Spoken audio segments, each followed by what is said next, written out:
A function is continuous if there are no breaks in the graph between the start and stop of the domain. And actually, I think I just told you the answer, but I meant continuous on its domain. Oh, it's continuous on its domain. Yeah. I'm going to finish my cheese while I was in mid-chew. Sorry. Okay. What we mean whenever we say on its domain is that where the domain is defined. Yeah, where the graph is, it is continuous. So here's some situations we could have. We could have continuous at all x. So look, it's nice, and I could trace that without picking up my pencil. That's kind of a key thing. That's the key thing. If you have to pick your pencil up at any point in time, it's not continuous anymore. Right. When it's not continuous, we call the places it's not continuous discontinuous. Oh, because it's not continuous there. Right. It's discontinuous. Yes, like when you have a disagreement, you're not agreeing. What? Nothing. So on this one, when we get right here at this open circle, we have to pick up our pencil and draw that dot.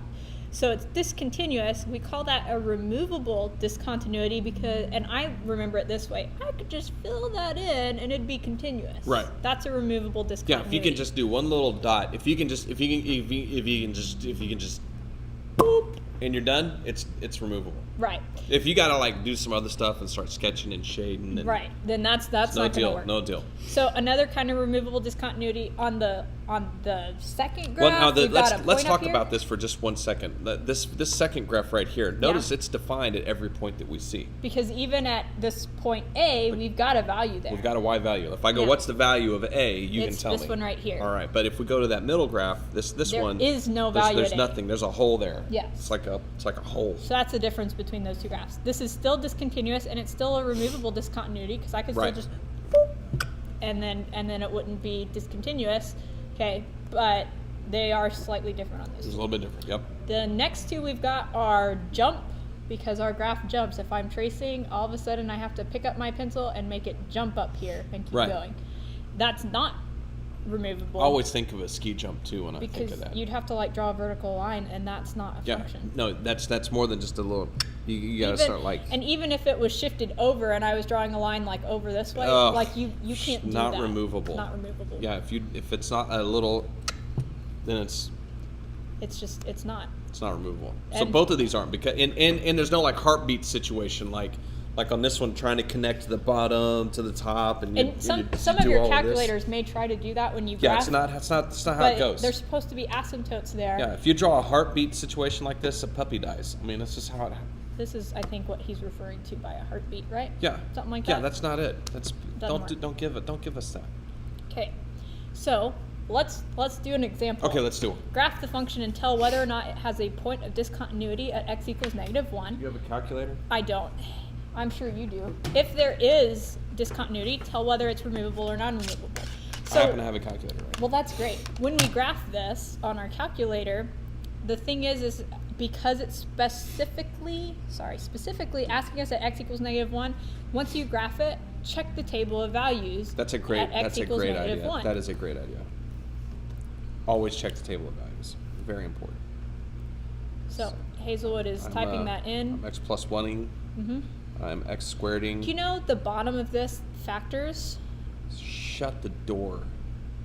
I thought you liked the door open. Shut you want me to go walk over there and open it? I mean, close it? I don't know. Does it factor? But the top doesn't factor out, does it? The top is x plus 1. I feel like then my graph doesn't match what you got.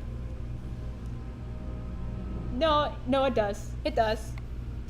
So we've got like Shouldn't this asymptotic. Oh, it should be 1 over. Okay, all right, we're good. Yeah. Okay, so on his graph, what he's seeing, and this is what threw him off, was that over here at like 3, we've got an asymptote, right? And I was expecting a straight line. Yeah, but it's not a straight line. But what matters is not that asymptote at 3 or whatever it is. We care about what's happening at -1. And I didn't see the asymptote there. But that's because it's a hole. Right. So at -1, I don't know what it is exactly, but there should be a hole here. If you look at your table of values. Yeah, and if you look at your graph, you're not going to see that hole. No, you're not. Your calculator has to string all those points together. But you should have -2 should have an answer. -1, it should say error. So, table of points. 0 Undefined at -1. should say it should have a number. So you're Undefined looking at 0. for, that's a hole right there. Yep. It is not defined there. Now, here's let me throw this out here. The reason that we get removable discontinuities like a hole is because if you factor the bottom, you can cancel out the issue. Right. Okay, and so that gives us 1 over x minus 3. This right here without that hole is the graph of 1 over x minus 3. But just because I could cancel it out doesn't mean that I don't still have that original issue. We still of have that -1. problem. We still have it. So a removable discontinuity is when you cancel stuff out. Right. Okay. A non-removable is the things left over. Right. I agree with what you just said. Cool.